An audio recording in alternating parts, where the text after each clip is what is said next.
चूना अखाड़ा के महामंडलेश्वर स्वामी प्रबोधानंद गिरी जी महाराज आज शाहजहांपुर पहुंचे हैं और हिंदू रक्षा को लेकर के वो संकल्पित हैं और उनकी यात्रा अनवरत जारी है। इसी परिप्रेक्ष्य में जब आज वो शाहजहांपुर पहुंचे हैं तो उनसे कुछ खास बातचीत करेंगे और जानेंगे कि जो हिंदू रक्षा की बात होती है तो आखिर ये आपस में ही विद्वेष क्यों। स्वामी जी, हिंदू रक्षा का एक अभियान आपके द्वारा चलाया जा रहा है, तो ये जब हिंदू रक्षा की बात होती है तो हिंदू आखिर सुरक्षित रक्षित कैसे होगा? हिंदू की सुरक्षा की जरूरत इसलिए है कि हिंदू के साथ एक बार नहीं अनेकों बार धोखा हुआ। जैसे उदाहरण के लिए 1947 में बंटवारा हुआ। बंटवारे के समय तय किया गया था कि पाकिस्तान में केवल मुसलमान रहेगा और बचे हुए शेष भाग में केवल हिंदू रहेगा, लेकिन समझौता लागू आज तक नहीं हुआ। वहां पर पाकिस्तान के जो हिंदू था वो मार दिया गया, लाना था हिंदुस्तान।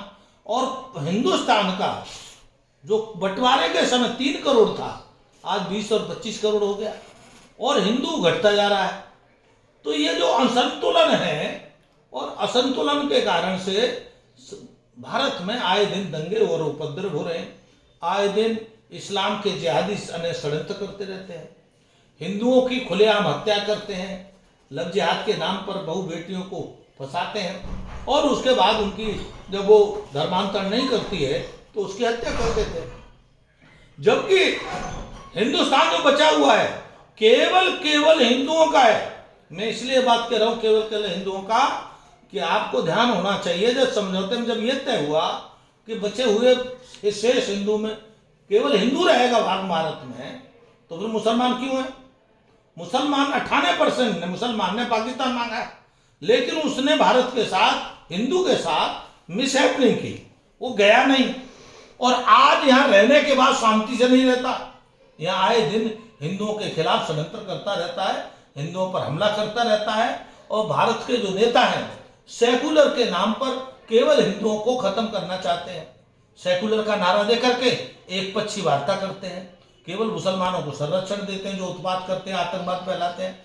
लेकिन हिंदू की बात करने वाला कम्युनिस्ट हो जाता है, हिंदू की बात करने वाला ठीक नहीं माना जाता। तो ये क्या दोहरी चलेगा? नहीं, तो इसमें दोष कहाँ पर है भाई? जब बात आप हिंदुत्व की करते हैं तो आप हिंदुत्व की बात करिए, वो सेकुलरिज्म की बात करते हैं तो उन्हें सेकुलरिज्म की बात करने दीजिए। कहाँ देखने को मिलता है कि जैसे अभी ईद चल रही, अभी रमजान का महीना चल रहा था, इफ्तार पार्टी में अनेकों हिंदू जाते हैं, अनेकों हिंदू नेता जाते हैं, इफ्तार पार्टी में शामिल होते हैं। क्या कभी ऐसा हुआ कि आपके रामनवमी के जुलूस में कोई शामिल हुआ? मैं यही आपसे कहना चाहता हूँ, आप सहिष्णुता की बात करते हैं तो एक हाथ से ताली नहीं बजती। हिंदू तो आगे 2 कदम चल करके इनके सब कार्यक्रमों में सहयोग करता है, अब इफ्तार पार्टी जैसे में जाता है, लेकिन कभी ये दीपक नहीं जलने देते दीपावली पर। होली पर अगर एक रंग का बूंद पड़ गया, रंग का व्यापार करते हैं और जो है तरुण की हत्या कर देते हैं एक बूंद पर। आप कल्पना कर लीजिए ये कितना बीभत्स हो सकता है जिहाद, जहां एक बूंद पर आप हत्या कर देते हैं। हम आप हमारा कोई ईमान खराब नहीं होता, हम आपके यहाँ रोटी खाते हैं आप बैठ करके हिंदू, कोई दिक्कत नहीं है। लेकिन इनको हिंदुओं से दिक्कत है, इसीलिए ये बहाने लेते हैं। आपको देखा होगा हिंदू मस्जिद में भी चला जाता है, इनके कार्यक्रम में लेता है, लेकिन कभी ये रामलीला में नहीं आते, कभी रामनवमी पे नहीं आते, कभी होली में सम्मिलित नहीं होते, कभी दीपावली में नहीं समझते। और आश्चर्य तो इस बात का इसलिए भी है कि भारत का एक एक मुसलमान का बाप दादे राम और कृष्ण है। इसका मतलब अपने पूर्वज को ही नहीं मानते। और इंडोनेशिया का एक एक मुसलमान अपने पूर्वज को मानता, राम और कृष्ण को, भारत का नहीं मानता। तो इसके कारण से सत्यता से छिपाने का मतलब ये है, आप सत्यता जब छिपाओगे तो फिर उपद्रव होगा, दंगा होगा, हत्याएं होगी, लूट होगी और भारत गृह युद्ध की तरफ जा रहा है। मैं आपको द्वारा बता दूं। नहीं, तो क्या आप मतलब जैसे हिंदू रक्षा की आप बात कर रहे हैं, सनातन को मानने वाले लोग उनमें आपस में ही एकता नहीं है, आपस में ही उनके विचार मेल नहीं खाते हैं, एक दूसरे पर उंगली उठाते हैं, कटाक्ष करते हैं, आखिर ऐसा क्यों? नहीं, हम आपस में बात करते हैं, हमारी यही विशेषता है।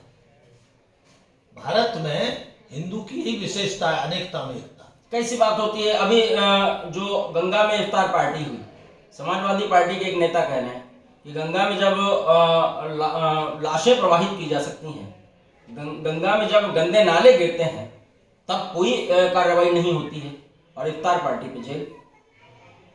इफ्तार पार्टी गंगा जी में ही क्यों करे? जब आप भारत माता को माता नहीं मानते, गंगा माता को आप माता नहीं मानते, तो क्यों आप जाते हैं उसमें? केवल हिंदू मानता है गंगा को गंगा माता। तो आप हिंदुओं को चिढ़ाने के लिए, हिंदुओं की परंपराओं पे आप हमला करते हैं। आपकी इफ्तार पार्टी की बात नहीं है। इफ्तार पार्टी के बहाने आप पूरे हिंदू समाज के मनोबल पर हमला करते हैं, स्वाभिमान पर हमला करते हैं। आपको इफ्तार पार्टी की जरूरत थी गंगा जी में करना। और भाई रही बात अखिलेश की, अखिलेश के तो पिताजी मुल्ला मुलायम सिंह थे, तो अखिलेश जी मुल्ला अखिलेश हो जाए तो कोई बड़ी बात नहीं है, कहीं नहीं जा सकती। उनको तो ये लगता है कि केवल मुसलमान के वोट से हम जीत सकते, हिंदू के वोट से कोई जरूरत नहीं है, तो वो अपना राजनीति करते हैं, वोट के लिए कुछ भी कह सकते हैं। और उनको बहुत ज्यादा अगर वास्तव में मुसलमानों से प्रेम है तो मैं उनको कहूंगा अपनी बेटी का ब्याह मुसलमानों के कर दे, करके देख लें, पता लग जाएगा उनको, ठीक है, कि क्या होता है। करें, सम्मत बनाएंगे नहीं, कौन रोक रहा है उनको? किसी ने रोका है? बड़े नेता है तो मुसलमानों से ब्याह करे, कोई रोका नहीं किसी ने। अपने बेटे का ब्याह करे, अपने परिवार के लोगों का ब्याह करे। आप हिंदुओं की परंपराओं पे आप हमला करेंगे इसलिए कि मुसलमान वोट इकट्ठा मिल जाए।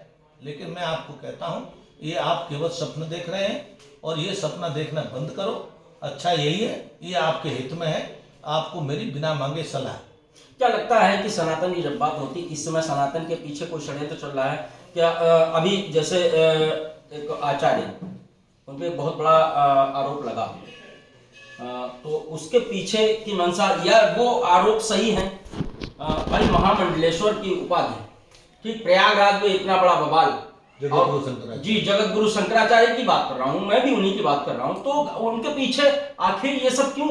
और अगर ऐसा है तो क्या कार्रवाई नहीं होनी चाहिए? वास्तव में जगत गुरु शंकराचार्य के साथ जो प्रयाग में हुआ घोर निंदनीय है।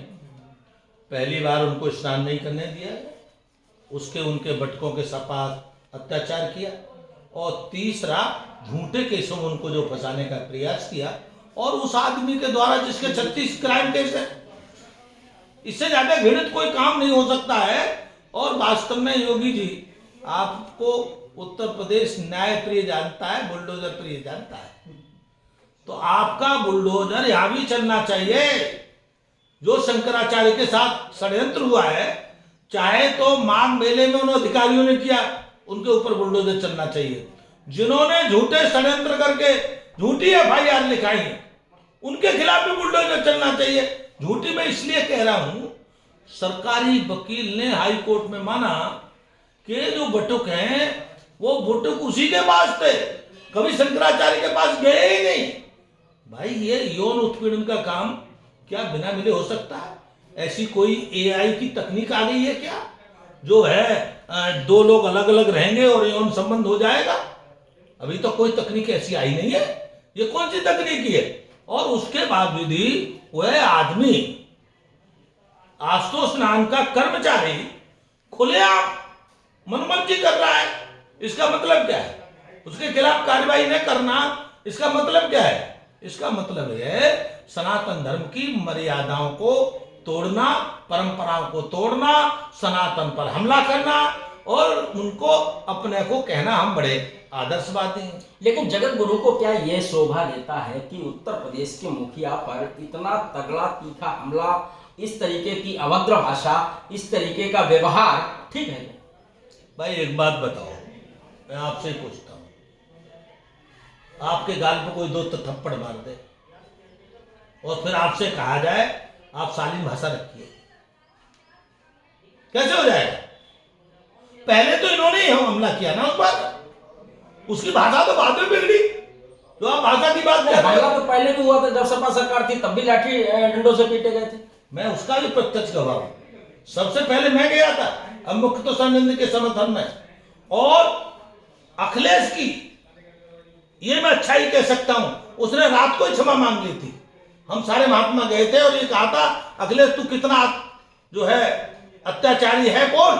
हम आ गए सारे महात्मा हरिद्वार से, कर अत्याचार एक मुक्तेश्वर पे क्यों करता है? उसने शाम को माफी मांगी, उसका बाकायदे फोन आया। लेकिन हमारी सरकार ने क्या किया? हमारी सरकार ने क्या किया? तो अब तो आप ही की सरकार है। हाँ, हम अब अपनी तो बोल- सनातन की ही सरकार है। हम अपनी बोल रहे हैं ना, जी। हम अपनी बोल रहे हैं। हमारी सरकार ने क्या किया? आज तक प्रायश्चित नहीं किया, आज तक माफी नहीं मांगी। गलती किसी से भी हो सकती है, गलती में और षड्यंत्र मंत्र है, ये षड्यंत्र है। षड्यंत्र में योजना होती है, जानबूझ के होता है। तो क्या और मानते हैं? गलती सडनली हो जाती है। सडनली नहीं हुई है प्रयाग की घटना, या शंकराचार्य के साथ सडनली नहीं हुआ। अगर सडनली हुआ होता तो अभी भूल जाते। आप कल शंकराचार्य के साथ सडनली के योजना से षड्यंत्र करेंगे, कल महामंडलेश्वरों के खिलाफ षड्यंत्र करेंगे, कल अन्य महात्माओं के खिलाफ षड्यंत्र करेंगे, आप किसी और धर्म का आचरण करने वाले के साथ षड्यंत्र करोगे। ये छूट किसी को नहीं देगा। तो क्या मानते हैं कि सनातन की सरकार सनातन के ही खिलाफ षड्यंत्र कर रही है? अगर सनातन की सरकार होती तो सनातन के खिलाफ कैसे काम करती? हमने तो ये मान के बनाया था, हमने तो हिंदू के नाम पे वोट इसलिए दिया था कि आज तक हिंदुओं को लोगों ने डिवाइड किया और इन्होंने कहा कटोगे तो बटोगे, बटोगे तो कटोगे। तो हमने सोचा ये हमारे ज्यादा शुभचिंतक है भाई, आदि वोटर तो यही सोचता है ना कि, लेकिन आप बाद में छल कर दें, धोखा कर दें, इसके लिए क्या कहा जाए? ये तो भाई कुछ कहा नहीं जा सकता। और मैं आपको एक जानकारी दे दूं, उत्तर प्रदेश में बड़ी मात्रा में सपा का मानसिकता का IAS IPS है। ये योगी को समझना चाहिए कि सपा का कौन IAS IPS है जो योगी की सरकार को बदनाम करना चाहता है। मैं ये भरोसा है योगी स्वयं अपनी तरफ से जानबूझ के नहीं कर सकता। योगी जी के बारे में मैं कह सकता हूं वह व्यक्ति वास्तव में हिंदुत्व के लिए समर्पित है, लेकिन क्या है वो सब तो वो तो कर नहीं सकते। उनके जो हाथ पैर है उनमें ही कहीं गड़बड़ है, उसका चेकअप करना चाहिए उनको। कौन सपा का है, कौन बसपा का है, कौन एंटी हिंदू है, क्योंकि बहुत सारे IAS IPS ऐसे ही हैं जो आए दिन इस प्रकार के काम करते रहते हैं जिससे क्या बदनामी हो। तो अब हिंदुत्व की रक्षा की बात आप कर रहे हैं, तो इसके लिए क्या उपाय करें? वो हिंदू रक्षा सेना का मैं राष्ट्रीय अध्यक्ष हूं और भारत साधु समाज का राष्ट्रीय संगठन महामंत्री हूं। इस नाते मैं दोनों पहलों पर काम करता हूं। एक तो हिंदू को जगाने का काम और हिंदू को संगठित करने का काम पूरे देश में करता हूं। दूसरा काम मेरा है साधु संतों को, भारत साधु समाज बहुत प्राचीन संगठन है जिसके अध्यक्ष पूरी द्वारका के शंकराचार्य पूज्य स्वामी सदानंद जी महाराज हैं। तो मैं सभी साधुओं को इकट्ठा करके अधिक से अधिक और उनको जागृत करके और सनातन के कैसे विस्तार किया जा सकता है, सनातन पर हमला करने वालों पर कैसे जवाब दिया जा सकता है, ये सब हम लोग कर रहे हैं। और आपको एक अच्छी खबर भी दे दें कि 2017 में जब मुख्यमंत्री बने योगी जी, तो मैंने इस्लाम के जिहादियों के खिलाफ स्टेटमेंट दिए थे। 27 दिन ट्रायल किया मीडिया ने, तब मेरे पास मेरा सपोर्ट करने वाला आधा आदमी था जिसे संबित पात्रा कहते हैं। आज पूरे देश में 20,000 लोग हैं और मैं आपको बता दूं जिस दिन ये 20 लाख बन गए और 2 करोड़ 3 करोड़ रोड पे हिंदू जिस दिन आ गए, सब समस्याओं का समाधान हो जाएगा। और हम उसकी तैयारी में लग रहे हैं पूरी तरह कि 3 करोड़ हिंदू जिस दिन दिल्ली घेर लेगा उस दिन सारी समस्याएं समाप्त हो जाएंगी। हम आपको आज बता दें 3 करोड़ हिंदू जिस दिन दिल्ली घेर लेगा सारी समस्याओं का समाधान हो जाएगा, ऐसा कहना है पंचदश नाम जूना अखाड़े के महामंडलेश्वर स्वामी प्रबोधानंद गिरी जी महाराज का। शाहजहांपुर से टीवी 9 भारतवर्ष के लिए अरविंद त्रिपाठी।